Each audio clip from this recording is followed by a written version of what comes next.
Ya lo decía Cicerón, no saber lo que ha ocurrido antes de nosotros es como seguir siendo niños.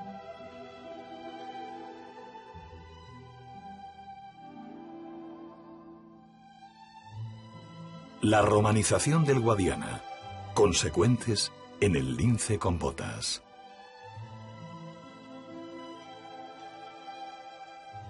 Estamos en la habitación subterránea de la villa. El estado que aparece, esta es una mínima reconstrucción porque la habitación apareció completa. Esta habitación estaba forrada toda de mármol.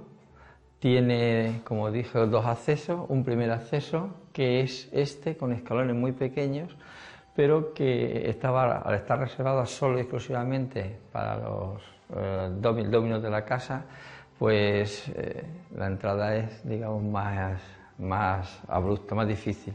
Posteriormente, lo que hacen es cerrar, anular y cerrar directamente la habitación y abrir un segundo acceso muchísimo más cómodo y, como dije, da al exterior.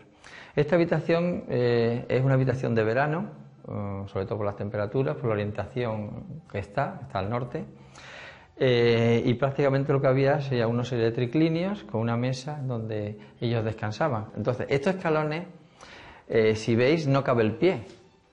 Y entonces podéis pensar una cosa. ¿Qué pasa? ¿Que los romanos tienen el pie más chico? No. ¿Tú qué llevas? ¿Una toga? Sí. ¿Y la toga, tú puedes con la toga hacer así? No. ¿Cómo entras? La toga. Por eso son los escalones así. No son más altos. De la nada, nada sale, como decían los filósofos grecolatinos. Por tanto, y antes. Guerras púnicas, 238 antes del nacimiento de Cristo. El cartaginés Amílcar Barca invade la península ibérica por la región de Turdetania. Gracias a la presencia aún importante de la herencia grecolatina y romana en nuestra cultura de aquellos siglos, los historiadores son capaces de escribir tanto breves epigramas, titulares, pie de fotos, como editoriales y crónicas con acontecimientos político-militares. Algunos trascendentales, otros de poca monta. Una de las cosas importantes que tenemos aquí es que cuando los romanos llegan aquí, esto no es un solar, esto está ocupado por gente. Gente, además, que aunque ha tenido ligeros contactos, no nos encontramos en la zona de costa, donde puede decir que la población tiene una comunicación mayor con los que vienen, por tanto son más receptivos. Aquí el proceso es de batalla, es de guerra durante muchos tiempos. Te das cuenta, la batalla, la guerra lusitana, luego escenario de guerra sertoriana, las guerras civiles, es decir, aquí pasa todo. Y esta gente, la mentalidad que tiene no es la mentalidad romana, para nada. Entonces, cuando llegan los romanos aquí, lo que hacen es, primero, utilizarlos como esclavos, eso está claro. En segundo lugar, también lo utilizan como fuerzas auxiliares de su propio ejército. Y en tercer lugar, los tienen que integrar dentro. Los romanos cuando llegan, claro, Roma es un conglomerado de gente de todas las partes, ¿no? Desde el Próximo Oriente, Occidente, centro de Europa, es decir, que hace un conglomerado de todo. Y siempre fueron muy permisivos con la religión. De hecho, ellos lo que hacían era sintetizar, ¿no? Las propias religiones. Llegaban a un lugar y decían, bueno, yo tengo mis propios dioses, mi panteón, ¿no? Zeus, yo qué sé, Júpiter, Juno, etcétera, ¿no? Pero asimilo la propia religión de los indígenas, con lo cual ellos lo que hacen es amoldarse, respetar, y porque saben que poco a poco los propios indígenas se van a ir volcando hacia la religión romana, ¿no? Que la van a ver siempre como un pedazo de templo enorme y con mucha más fuerza, ¿no? Con lo cual inmediatamente los traen. O sea, nunca impusieron una religión, sino que dejaron que poco a poco se fueran amoldando a la suya propia. Entonces, cuando pasa el ritual de la Cueva del Valle a Zalamea, en principio es el mismo, porque aparecen los mismos servotos, hombre, un poquito mejor hechos ya, ¿no? Porque ya se cuece mejor la cerámica, etcétera, ¿no? Están mejor hechos, pero cuando llegan los romanos, ellos hacen sus propios templos, y por ejemplo el dístilo de Zalamea y demás, y ya ese ritual se pierde y ya se asimila completamente con la religión romana. Y ya no se sabe más de lo que es la tradición indígena. Actual provincia de Badajoz, curso medio del Guadiana, al oeste. Bien, estamos al pie del yacimiento del Castrejón de Capote, en uno de los arroyos, de los dos arroyos que rodean el yacimiento. En concreto estamos en el Álamo, que une un poco más hacia el oeste con el Sillo. Y este yacimiento, el Castrejón de Capote, se puede considerar el lugar, el centro, el yacimiento paradigmático de la cultura céltica, de los célticos de Extremadura, porque fue en Capote, a partir del inicio de las excavaciones en 1987, donde se pudo definir esta cultura con unas características que la diferencian de otras zonas próximas que hasta entonces se conocían con más precisión. Bien, entonces a partir del siglo II, de mediados del siglo II a.C., se inicia esa segunda fase de ocupación que se extendería hasta inicios del siglo I a.C., en que el yacimiento se abandona. Y a partir de ese momento desaparece la ocupación y solamente hay, a mediados del siglo I, después ya de nuestra era, a mediados del siglo I después de Cristo, una ofrenda, lo que se ha interpretado como una ofrenda ritual en la fortaleza de entrada al yacimiento, en que se deposita una serie de figuras en terracota, de serie de lucernas y una serie de objetos que se interpretan como una ofrenda a los dioses tutelares del lugar como desagravio por la destrucción del poblado.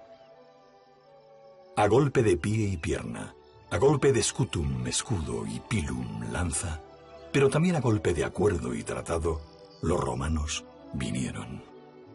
Ignoramos si en aquel invierno remoto habían llegado noticias previas a este lugar, de lo que estaba ocurriendo al norte y al este, si se sabía algo aquí de las incursiones lusitanas en el valle del Betis, actual río Guadalquivir, o de las legiones romanas que guerreaban y conquistaban en las largas campañas y los largos viajes, los mares y las tierras. Probablemente no, y la historia les tomó por sorpresa un invierno cualquiera. El modelo de casa es el que pueden ver aquí, que antes explicábamos, con las dos estancias de aproximadamente unos 35 metros cuadrados, la primera estancia en grande, multiusos, la segunda estancia probablemente de almacén y que servía de dormitorio. Aquí ven también el muro de época antigua, prerromana, contemporáneo al santuario, que fue tapado por el suelo de la casa de época más moderna. Luego, no sé si lo distinguen allí. Pasado el molino, el lado de allá del molino. Escasamente unos 30 metros más allá del santuario documentamos este otro núcleo poblacional, otro barrio, que ha demostrado el mismo sistema, quizás mejor por aquí, luego vamos para allá, el mismo sistema de ocupación que aquel.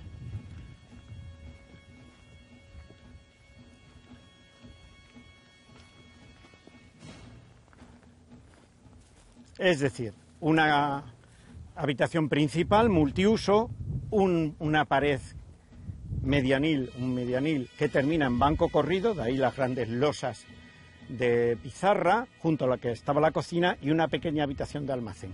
Lo mismo ocurre aquí, con la salvedad de que la habitación almacén dormitorio es aquella del fondo y estamos ahora sobre la habitación principal de acceso. La diferencia entre este barrio, digamos, por así utilizar un término, y aquel otro del santuario es que en este las casas se ven mejor construidas y tienen mayor tamaño.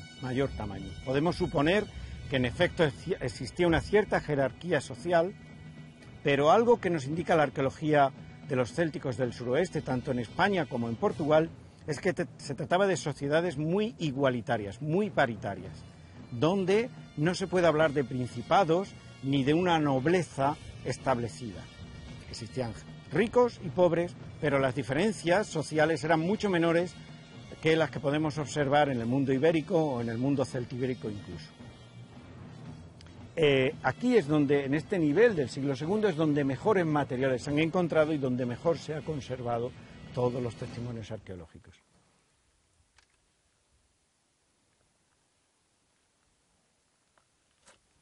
Bueno, vamos, mejor subimos. Y aquí tenemos un testimonio de lo que sería uno de estos callejones que servían para comunicar una calle con la otra y también servían de escorrentía, de vía de salida para las aguas, que conocemos gracias a los trabajos, entre otros, de Ana Hernández Carretero, de la Universidad de Extremadura. Nos permiten saber que el clima en aquella época era mucho más fresco y húmedo de lo que hoy es en día. El invasor accede tanto al Castrejón como a la gran población celta de Nertóbriga, situada a pocos kilómetros.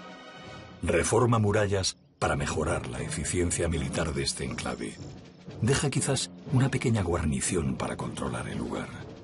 Y se tapan con piedra y tierra los restos y los útiles de una entrañable costumbre, de un rito religioso, de un banquete comunal. Sabemos, por los testimonios galos y irlandeses, que había una jerarquía de comida, que alguien sin características militares, sino religiosas, realizaba el sacrificio y repartía con una serie de ayudantes la comida entre el resto de comensales. Y de hecho, junto con las vasijas y los quemadores, aparecieron 3 cuchillos, apareció una pequeña parrilla, apareció un resto de un gran caldero de bronce de 60 centímetros de diámetro y aparecieron también espetones y badilas para mover las cenizas y mantener el fuego continuo.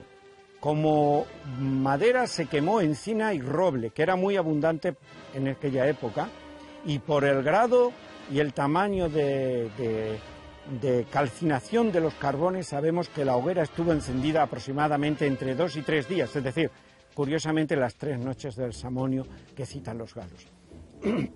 Y por último, comentar que curiosamente solo podemos explicar el estado de conservación en el que se encontraron el resto del festín porque una cierta actuación dramática posterior a esta festividad, en el 150, aconteció en el lugar. Y esa actuación dramática la relacionamos con esta conquista por parte de una cohorte romana en el 150, cuando sabemos por las fuentes griegas y romanas de esa época que el general de la ulterior, Marco Atilio, viniendo de atacar a los lusitanos en el verano y yendo a hibernar, a pasar el invierno a Córdoba, lugar seguro, conquista al asalto Nertóbriga. Quizás hubo violencia, quizás hubo dolor, no lo sabemos.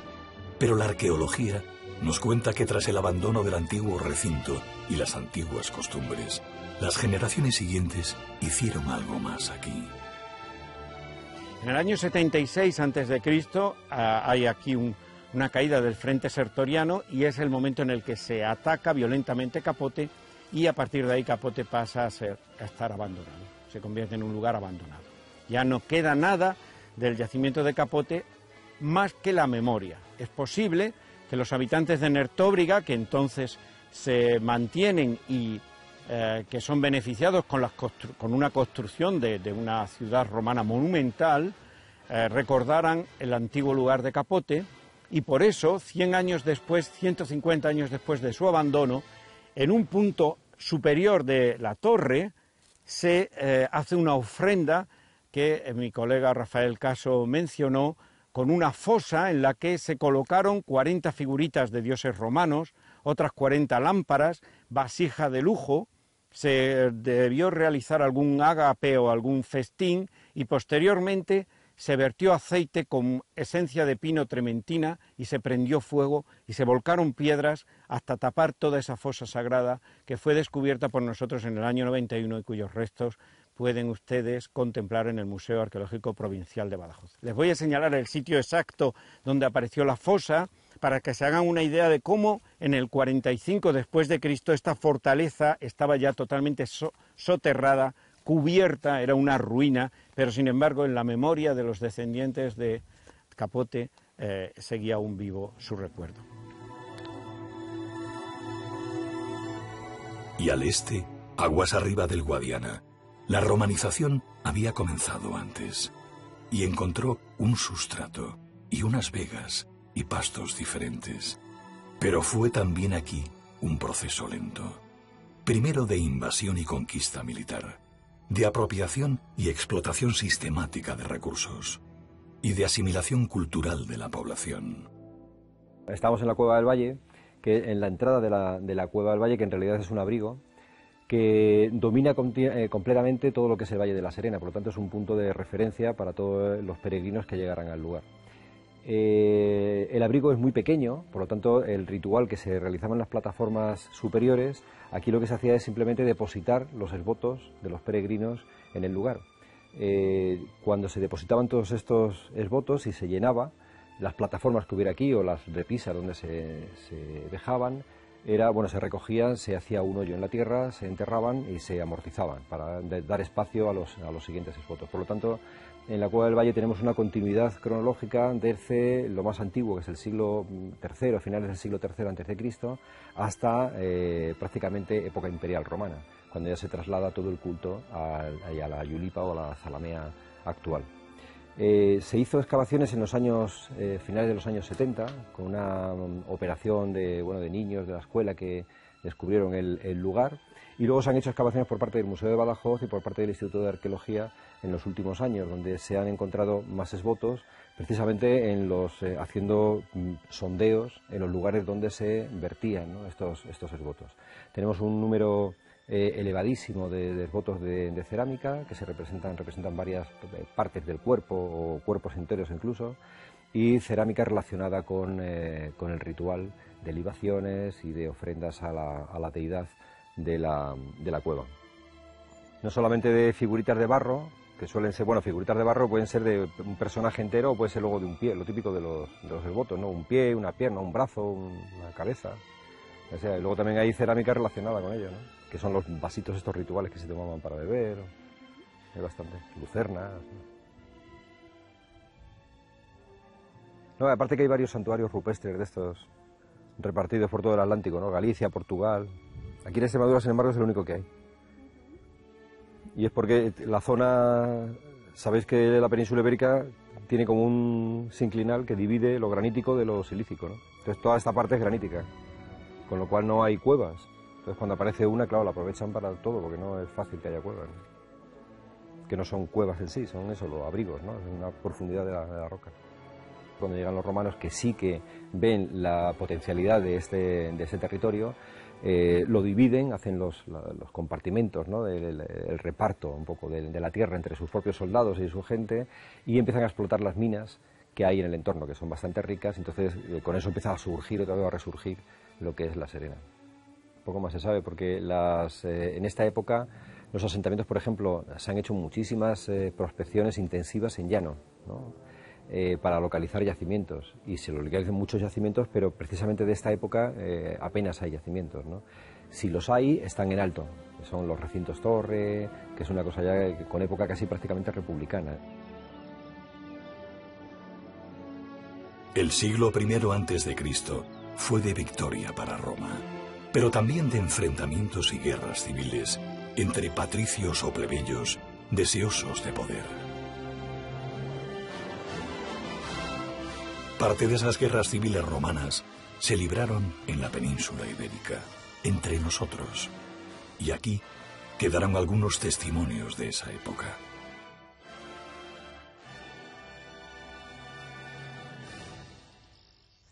El Fortín de Hijovejo es una construcción que nace militar, en un contexto, ya digo, convulso, de crisis.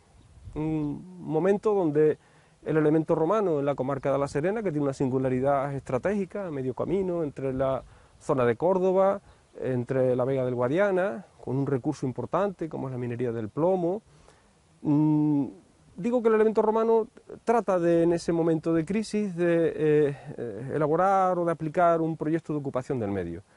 Y en ese proyecto de ocupación del medio, en esa crisis, es cuando aparece este tipo de construcciones, con el elemento militar recorriéndolo, porque se necesita que sea un territorio controlado militarmente.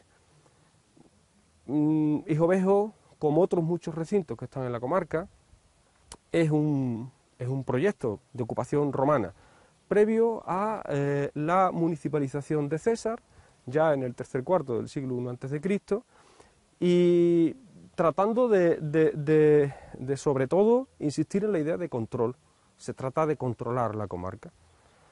Entonces, el sitio, el que se elige para ello, la forma en que se ocupa ese sitio, la relación que tiene con el entorno, cómo funciona el lugar, es lo que es objeto de trabajo desde hace un par de décadas y lo que realmente destaca en Hijovejo y realza la singularidad que tiene Hijovejo, ¿no?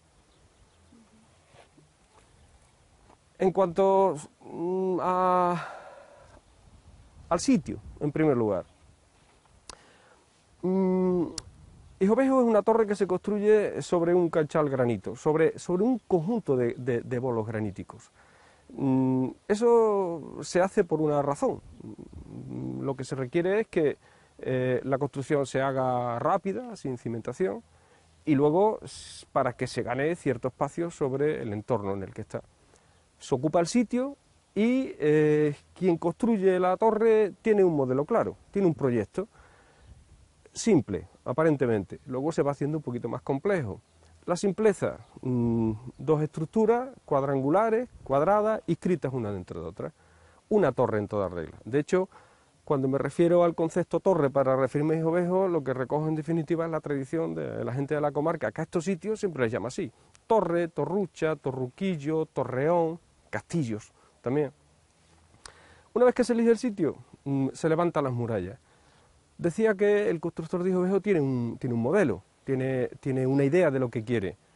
Y por distintos elementos que van apareciendo en el registro arqueológico, yo estoy convencido de que la crisis, la incertidumbre, le lleva a construir esto con prisas. Luego veremos en el interior que de los dos recintos inscritos están desajustados. No era tan mal constructor que fuese incapaz de trazar unas líneas paralelas.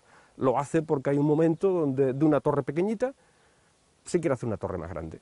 Y esa torre más grande hace que se cambie el modelo inicial. Cuando va pasando el tiempo, y no debe pasar mucho entre ese primer momento inicial, lo que yo he llamado Hijovejo I, hay algo que ocurre en la torre, que yo relaciono evidentemente con ese contexto de crisis, que es un gran incendio.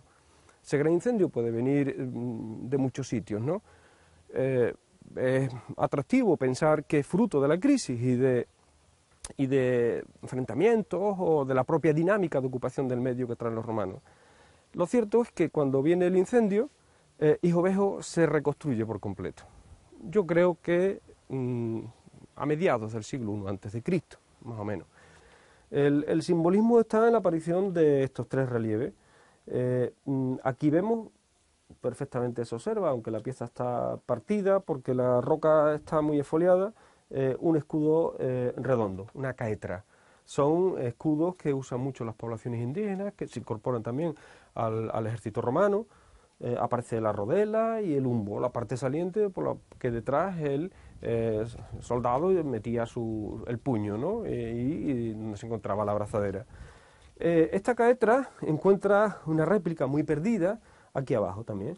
Vemos que las dimensiones son similares y observamos quizás un poquito la zona donde debió estar el humbo. Se encuentra sobre todo bastante perdido, pero este es bien evidente.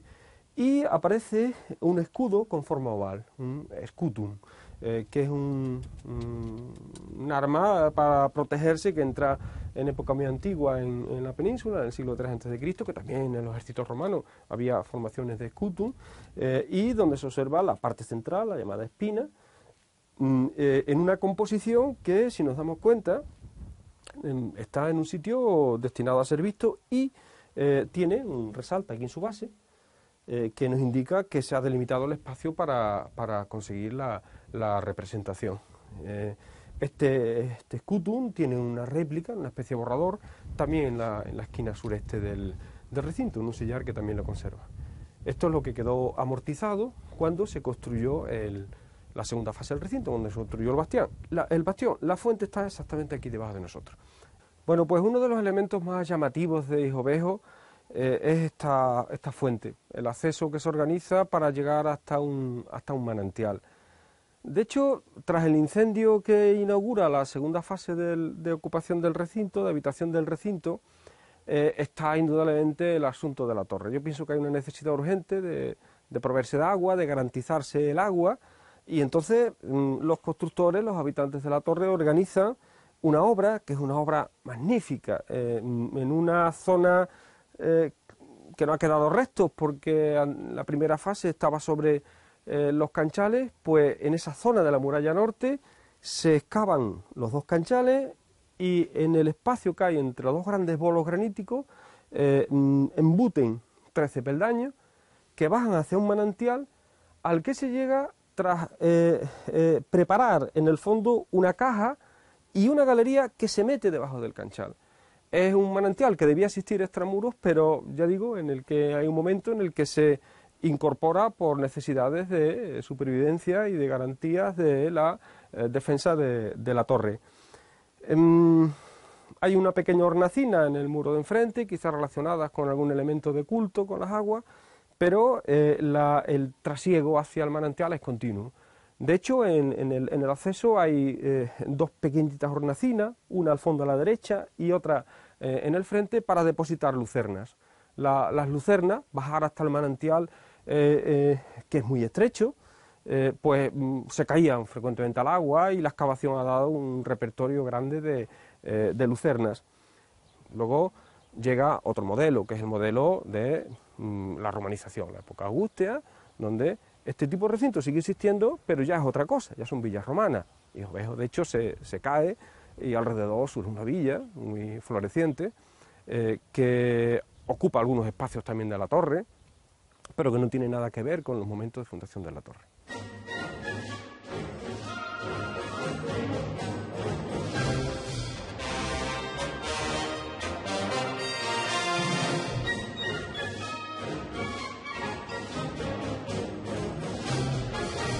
Evidentemente, cuando se viene a conquistar, sobre todo a conquistar o a colonizar esta zona, lo primero que hace el ejército es mandar. Van mandando facciones del ejército que se van situando en campamentos militares. Ahí tenemos el ejemplo, por ejemplo, de Cáceres, Cáceres el Viejo, Caballo Pulsulter, que dio bastante información de cómo se iba organizando ese momento, hasta que, claro, una vez que ya lo tienes colonizado o que ya has vencido, que ya tienes sitiada la zona, empiezas a construir lo que es la Cáceres romana, ya digo, Cáceres romana, Caparra, todas las poblaciones, Medina de las Torres con Contributa, Medellín, o sea, se van construyendo diferentes zonas, aunque Medellín es anterior, por decirlo de alguna manera, a ese boom imperial que hay, pero sí es verdad que estaría en una zona de paso, que estaría situada aquí, por ejemplo, antes que Mérida, porque sí se conoce que puede haber zonas antes que Mérida, antes de que se llegue a colonizar. Sí, pueden estar situadas por aquí cerca, no se tiene conocimiento todavía a día de hoy de dónde estaría, y luego otra zona del Guadiana sería Medellín. Es decir, son zonas que están constantemente, desde época prehistórica hasta la actualidad, pasando por el mundo romano, en constante movimiento y sucesión. Se ha debatido mucho sobre la forma de vida y la razón de vida de los pueblos célticos y de la Vituria. Al margen de la existencia de minas de plomo y de plata en la zona de La Serena, que sabemos que las había, o alguna mina de hierro en la zona de Jerez de los Caballeros, que también las había, al margen del cinturón cuprífero ibérico de cupritas o de cobre que hay en Río Tinto y un poquito aquí más abajo en Cala, sin lugar a dudas, lo más importante, el elemento principal para justificar la ocupación de este territorio era el control de las vías entre el noroeste galaico y el sureste mediterráneo y gaditano, donde estaban establecidas las colonias fenicias. Esto desde el siglo X a.C. hasta prácticamente esta época. Ese control les proporcionaba a estas poblaciones, el control del paso de estos materiales, pingües beneficios y justifica en cierto sentido la ocupación de este lugar. Y ese material que pasaba no era solamente el cobre o el estaño, sino también el oro. El oro que obtenían no solo del río Sillo o del río Álamo, sino del río Sever en Cáceres o de otros ríos auríferos, como eran casi todos los ríos importantes de la vertiente atlántica del norte de Portugal, del oeste del antiguo Reino de León. El mundo romano, cuando entra por la península ibérica, realmente lo que quiere son tierras fértiles. O sea, hay que trabajar la tierra, hay que empezar a dar. O sea, tienen una mente comercial y economizada completa, es decir, que lo que van pensando siempre es en los recursos y en todo ordenado. Es decir, son muy cuadriculados en ese sentido, incluido las ciudades que también utilizan el plano ortogonal, que son cuadriculados. O sea, que es que siempre son esto con esto y esto con esto, siempre tiene que ir todo casando, ¿sabes? Y sobre todo las infraestructuras. O sea, una de las cosas que más crean, o sea, es el ejemplo básico de lo que es un Estado. Aquí lo que tenemos es que ya una distribución en base a unas calzadas que abastecen la ciudad y el territorio cómo se divide. Entonces el territorio se divide en cantidad de espacios y esos espacios están ocupados por villas. Eso sí, ¿entiende? ¿Qué es lo que sabemos? Y cómo poco a poco ese proceso va cambiando. Claro, porque estamos hablando del mundo romano donde este proceso es claro, porque está muy clarito, pero como cuando llega la etapa de decadencia, a partir del quinto, pues vamos a ver cómo este espacio se va a ir ampliando. Es decir, lo que en un principio comenzamos en distribuir las parcelitas, que es lo que llama centuriación, pues vamos a ver cómo después eso se acaba, eso termina totalmente. Y lo que hacemos es que muchos señores lo que van es adquirir más dominio. ¿Qué ocurre entonces? Que todo ese mapa de villas que tenemos desaparece. Y quedan pequeñas villas con muchísimo más territorio y con más población. O sea, un imperio. O sea, cómo se va creando y cómo a través de algo necesitas tener infraestructuras alrededor para tener todo conectado. Es decir, ya he dicho antes, desde un puente a un acueducto, a todo, o sea, a todo, a rutas comerciales, crear rutas comerciales, rutas marítimas, pocas pero las hay, o sea, que es que bastante interesante, ¿sabes? Todo el control que realizan sobre el Mediterráneo es increíble, o sea, el control del Mediterráneo es increíble, cogiendo la parte del norte de África, cogiendo parte de península ibérica, Francia, todo, Inglaterra, el muro de Adriano, que está en Inglaterra, que se conoce separando, o sea, fíjate hasta donde llegaron los limes, por decirlo como se denominan limes en el Imperio Romano, los limes del Imperio, o sea, eran impresionantes, ¿sabes? Aquí el contexto es Mérida. Mérida es la gran colonia, la gran ciudad y la gran capital. Es decir, reúne una serie de elementos político-económicos muy importantes. Pero a los romanos lo que les interesa, como siempre, es la explotación del territorio y el dominio que tiene sobre ese territorio. Y para ello lo que ejecutan, primeramente, es una serie de calzadas que comuniquen con las grandes ciudades peninsulares y, sobre todo, que comuniquen, que sea un lugar de conexión a través de esas calzadas con las zonas más importantes de su dominio, dado que el gobernador tendrá que estar en contacto con esas zonas y recaudar los impuestos. Cuando Roma conquista este territorio entre el siglo II a.C. y el I, cuando funda entre el 25 y el 20 a.C. La colonia capital de la Lusitania, Augusta Emérita, Roma lo que establece aquí es el Estado. Y para el Estado el río tiene otro significado. Para el Estado el río tiene el significado de frontera eterna, de límite conciso y concreto del territorio. Porque el Estado al fin y al cabo se define por su ansia de eternidad, de permanencia, de estabilidad. De manera que los ríos dejan de tener ese valor natural, aglutinador de las poblaciones, para convertirse, por el contrario, en territorios de frontera, de demarcación, de separación. Y de esa forma gran parte del río Guadiana y en cierto sentido el río Ardila se convierten en la frontera entre la provincia senatorial de la Bética, y este territorio entra y queda en el territorio bético, y la provincia imperial de la Lusitania, que es más allá del río. Es otro concepto. Es decir, ¿en España qué quedaba? En España quedaba el norte. Quedaba el norte, una vez que está conquistado el norte, es que hay un proceso de paz, no se te va a sublevar la población. La maquinaria bélica romana era aplastante, o sea, donde iba aplastaba. Mientras unos peregrinaban a la cueva del valle, otros a Capote, otros a cientos de lugares más, cuyo nombre ignoramos, cambió el Estado romano. Regularizó impuestos o tributos, contribuciones varias al esplendor de Roma. La propia urbe, que desde la época de Anco Marcio ya contaba con cárceles similares a los tugurios modernos, que eran contemporáneos, para contener el desenfreno de los mismos itálicos, no siempre satisfechos de su fortuna, la urbe, que vio a los Graco morir, la que mandó a sus hijos a estudiar a Grecia el idioma palatino, contempló sin rubor, siglos después, cambiar a los antiguos dioses por el concilio de Nicea. Las decisiones, voluntarias o involuntarias, de los emperadores Constantino, Constancio y demás. Conoció a sus césares de Oriente y de Occidente.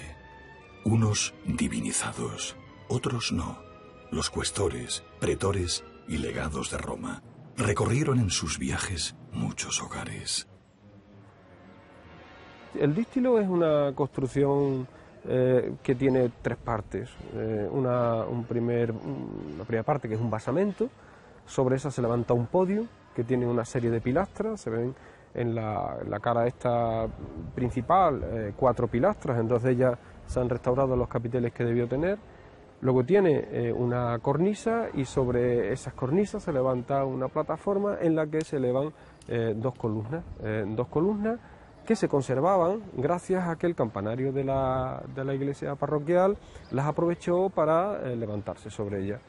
Las referencias antiguas y los grabados sobre el dístilo son muy conocidos y numerosos.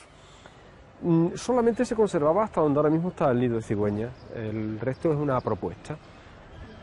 Y luego el dístilo, pues García Bellido buscó una cámara, siempre buscó los muertos.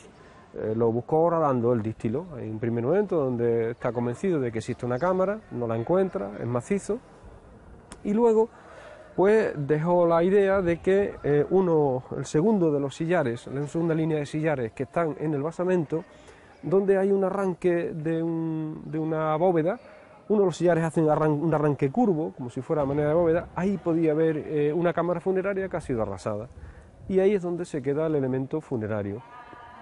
De hecho, recientemente se hicieron algunos sondeos, creo que por parte del Instituto de Arqueología de Mérida, cuyo resultado desconozco, y supongo yo que por el sitio donde quedan rastros del sondeo seguramente se buscó la existencia de cimentación de material arqueológico relacionado con la posible cámara.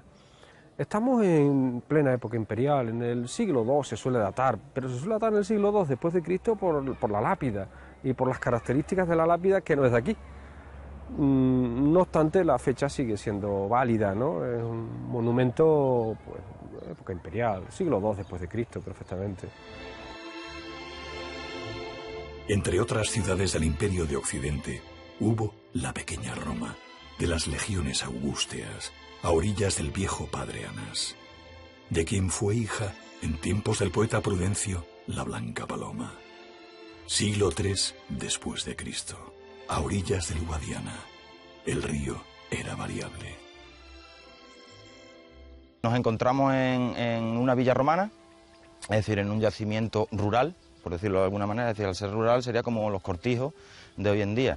Se encuentra situado en el término municipal de Montijo, aunque afecta al área de la entidad local menor de Barbaño, y realmente esta situación sería una villa que tendría una pervivencia histórica desde el siglo I después de Cristo, es decir, de época Tiberio-Claudia, desde el siglo I hasta incluso el siglo IX, y algunos restos posiblemente estuvieran hasta el siglo X-XI. Es decir, que tenemos una secuencia estratigráfica de 800 y 900 años que podemos ver perfectamente en toda la relación estratigráfica de la villa y en el proceso de excavación. Se encuentra situada a día de hoy a la margen derecha del río, pero en época romana se encontraría a la margen izquierda del río. La villa se encuentra situada exactamente a 16 millas de la ciudad de Mérida, que era la ciudad capital de la provincia lusitana, pero también era una ciudad que necesitaba de unos recursos económicos, agrícolas, muy importantes.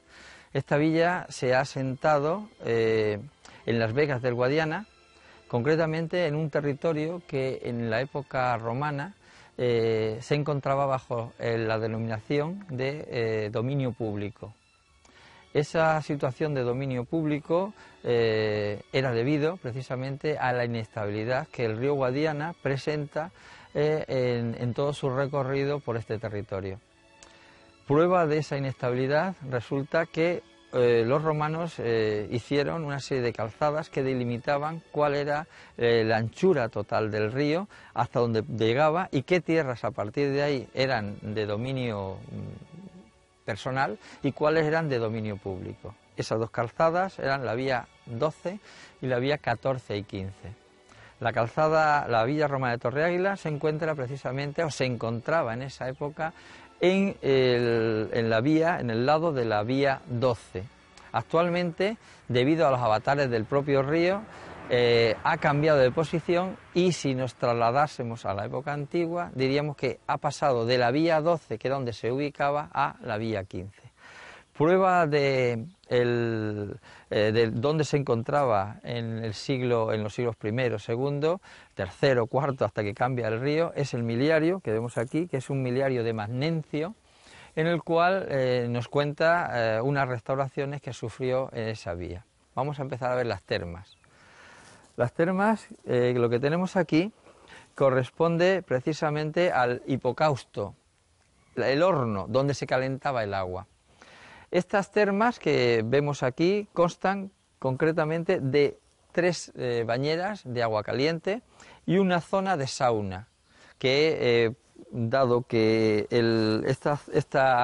este espacio se ha reutilizado en muchas épocas y ha tenido usos totalmente distintos, pues poco a poco han ido quitando muros, material, etcétera, para otras construcciones, y lo que vemos es pues prácticamente un espacio diáfano. Pero hay que imaginarse que en esa época tenemos un techo aproximadamente, un suelo aproximadamente a 2 metros, y que en ese suelo había una serie de compartimentos que albergaban lo que corresponde a las bañeras y a la sauna. A continuación vamos a ir a seguir el recorrido hacia el interior, que es lo que corresponde con el salón. Vamos para allá.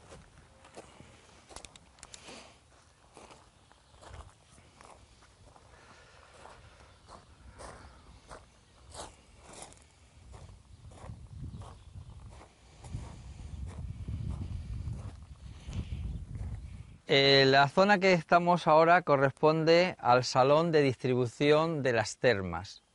Las termas en la villa, como vimos, son unas termas bastante amplias y gozan de un gran salón con una serie de bancos donde se podrían sentar, y a partir de aquí se accede o bien a los baños de agua caliente, donde está la sauna, al baño de agua fría y a un baño de agua templada. Este complejo termal, como vemos, tenemos una serie de bancos que es donde los que asistían a las termas se sentaban a dialogar, a recibir masajes, a hacer ejercicios, etc. Previamente, antes de entrar en las termas, lo que se accedía era una pequeña habitación, que es el tepidarium, o el lugar donde dejaban la ropa. Urb, urbis, urbe, ciudad. Algo no ha cambiado mucho. Otras cosas han cambiado todo. ¿De qué vivía el Señor? Esta villa va a vivir desde sus inicios de la explotación del aceite y de la explotación del vino, como uno de los elementos fundamentales. No quiere decir que no tenga más explotación, tiene muchísimos otros elementos mayores, pero esos son, digamos, elementos fuertes. Una vez que en el siglo III la villa entra en una etapa de decadencia, se comienza a levantar otra serie de edificios dentro de la propia villa, anulándose edificios ya antiguos. Es una explotación, no podemos decir industrial, pero sí una producción en gran escala. Vamos a verlo para allá.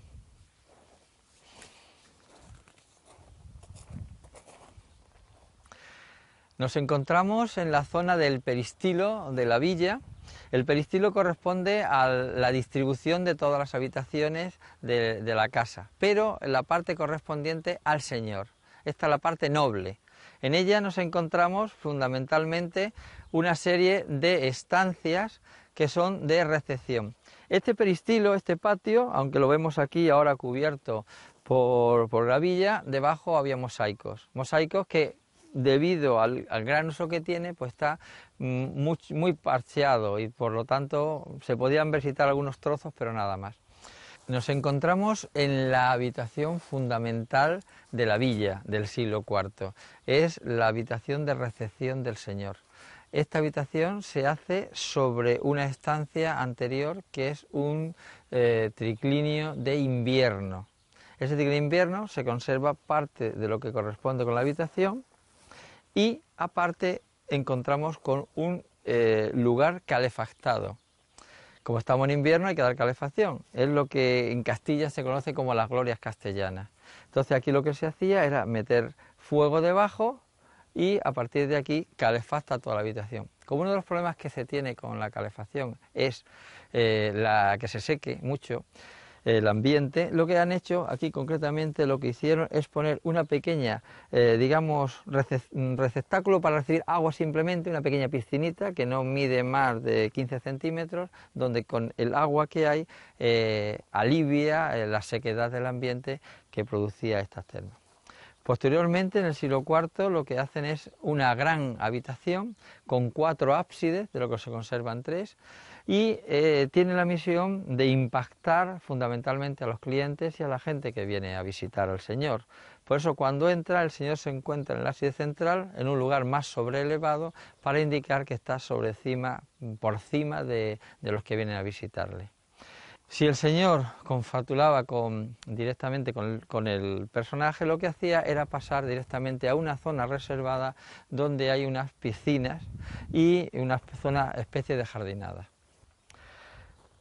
Esta villa, como hemos dicho, sufre muchísimas restauraciones y en los últimos años de su vida, a partir del siglo V, muchas de las estancias son abandonadas y se utilizan como cementerio, es decir, lo que es la necrópolis.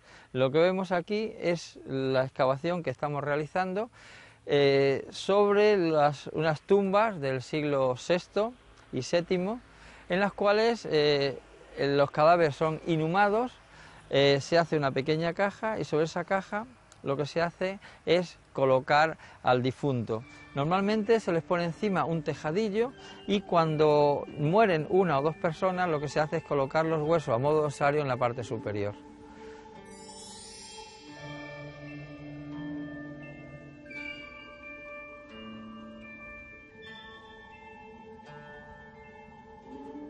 Sic transit gloria mundi. Así discurren las glorias del mundo. Conócete a ti mismo, que la tierra te sea leve. Duerme en paz. Aquí yacen, unidos en la muerte, señores y esclavos, fámulos y siervas, domina et patris. Discurrían los siglos VI, VII y VIII después de Cristo, cuando ellos vivieron y se enterraron. Después del Bajo Imperio y la historieta de los reyes visigodos, el futuro que vería nacer a nuestros ascendientes se acercaba a nosotros.